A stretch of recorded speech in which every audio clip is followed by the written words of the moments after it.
banyak kebijakan yang berlebihan dan merugikan masyarakat. Lockdown memang menahan virus, tetapi juga menghancurkan ekonomi, membuat pengangguran meningkat, dan memicu masalah mental.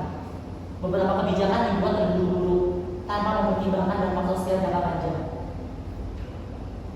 Vaksinasi global menyelamatkan nyawa.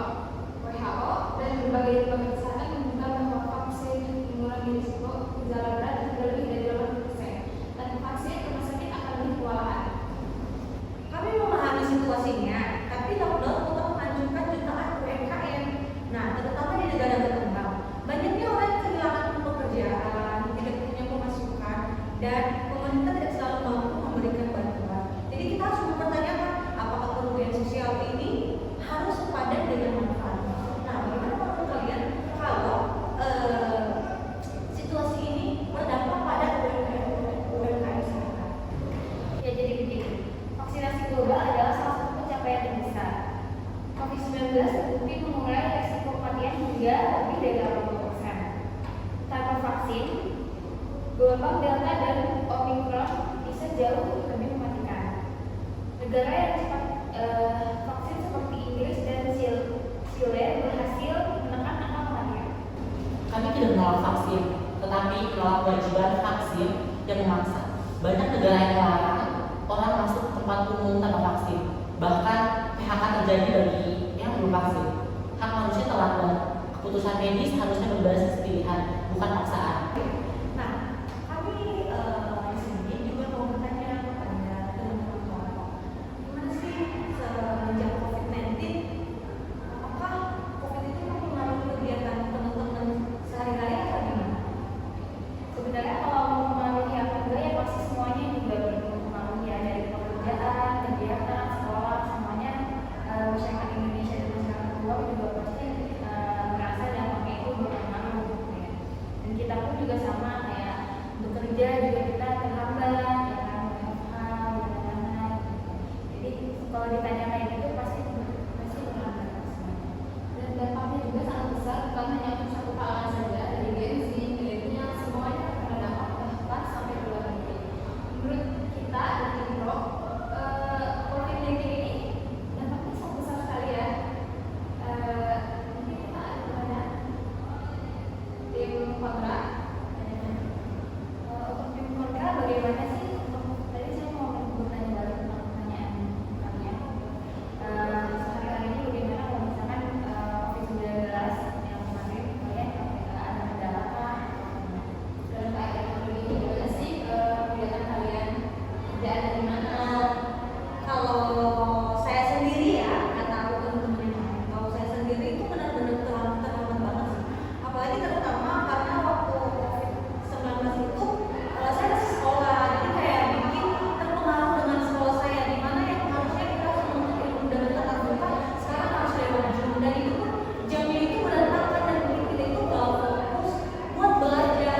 Kadang kita gak bisa ngasih waktu untuk ikut Zoom belajar tentang mata pelajaran tadi ini. Kalau untuk kesehariannya sih ya lumayan terganggu juga, karena yang biasanya boleh berkumpul rame-rame sama teman sekarang nggak bisa, harus kayak jaga jarak dan harus tetap waspada. Jadi kalau dari saya pribadi sih untuk lockdown ini sangat mengubah hidup saya.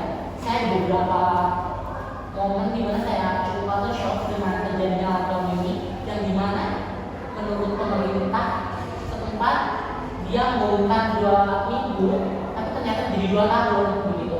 Saya tipe orang yang harus ketemu dengan orang baru, ketemu dengan orang lain setiap harinya. Untuk momen itu saya harus bersendiri, diam di rumah, stay at home. Itu sangat mengganggu mental saya.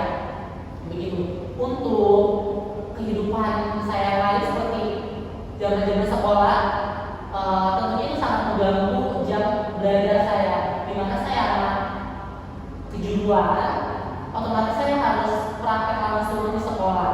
Tapi untuk momen itu sangat membuang-buang waktu, di mana kayak kami prakteknya itu harus di rumah, sedangkan mentornya online. Itu sangat tidak efisien menurut saya. Jadi kemampuan anak beberapa anak pada waktu itu tidak ya tidak terpenuhi semuanya kemampuannya begitu. Mulai dari tidak boleh menerima tamu, tidak boleh kerja kelompok di rumah, jam malam ditentukan oleh keamanan setempat, begitu itu sangat menakutkan, sangat kaget. Kita tidak bisa menerima dengan mudah sih untuk saat itu begitu. Nah, kita kan udah tahu ya, kejadian COVID-19 ini banyak perubahan-perubahan atau culture shock yang seharusnya kehidupan pribadi kita itu berjalan dengan mulus. Sekarang pas sudah ada COVID-19, banyak perubahan-perubahan yang salah satunya itu nggak boleh berkumpul bersama. Terus banyak kan kegiatan-kegiatan itu via Zoom. Nah, kan di sini mau bertanya, pastinya kan kalian di dunia kerja juga memiliki dampak-dampak dari COVID-19.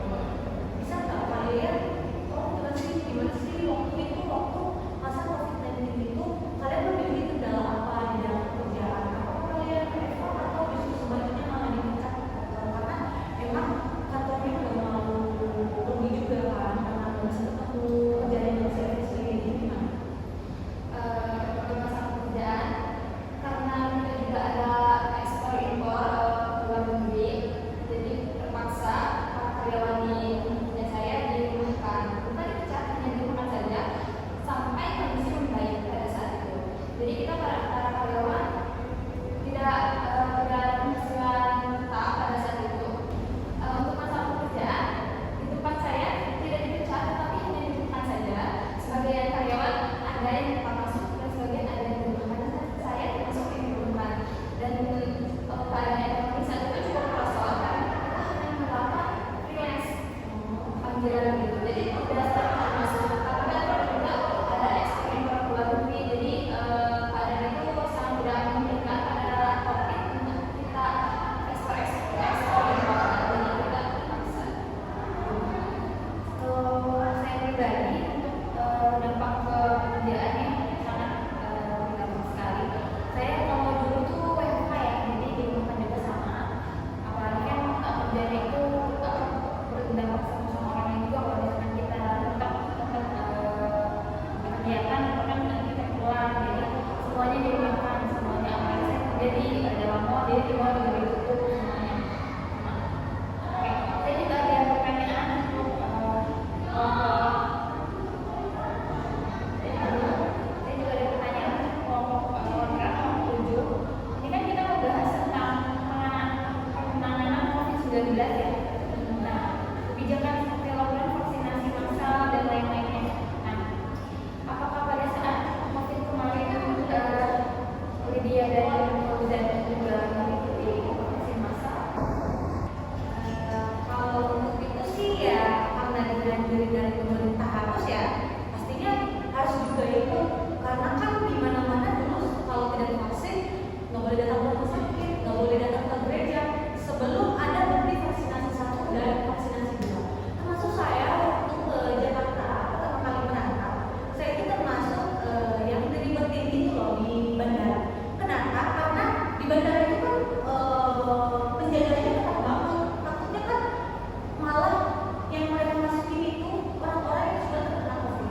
Jadi di mana waktu itu sebelum ke Jakarta kita harus sudah mempunyai vaksinasi 1, 2, minimal 2 dan diharuskan waktu itu vaksinasi 3. Jadi kalau tidak ada bukti vaksinasi itu, maka tiket hangus dan tidak boleh ditemukan juga.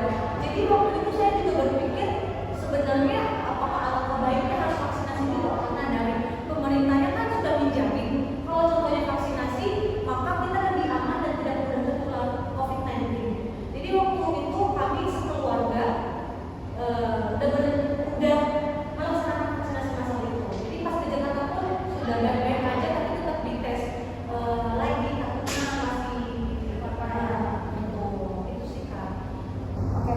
Kalau saya pribadi sih, saya sebagai warga, saya selalu mengikuti instruksi dan arahan dari pemerintah setempat, karena ya kita tuh gak ada niat lain selain semoga dunia ini menjadi aman dan kembali seperti semula begitu. Jadi dengan beredarnya berita vaksin vaksin ini, vaksin itu, vaksin memiliki gejala ini, bla bla lainnya, begitu. Dan setelah melihat presiden kita yang vaksin dan beberapa tokoh, iya, tokoh publik juga yang ikut vaksin, ya saya sebagai warga merasa aman, saya merasa percaya untuk mengikuti vaksin itu karena ya saya juga ingin kembali, maksud saya ingin dunia ini keadaannya kembali seperti semula, begitu menjadi baik-baik saja, kita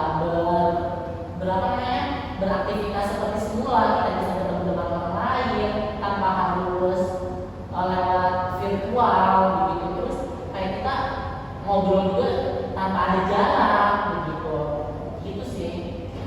Baik teman-teman, itu aja dari kami. Terima kasih sudah meluangkan waktu buat menonton tentang kami yang membahas isu COVID-19 pada waktu itu. Harapan kami untuk kedepannya tentang COVID-19 maupun keadaan dunia, semoga tidak ada wabah seperti COVID-19 ini kedepannya, dan semoga tidak ada kerugian lain seperti COVID-19, dampak COVID-19, dan semoga masyarakat kita, masyarakat dunia bisa menjaga kesehatan masing-masing agar tidak terulang pandemi seperti COVID-19 ini, begitu. Baik, itu saja. Assalamualaikum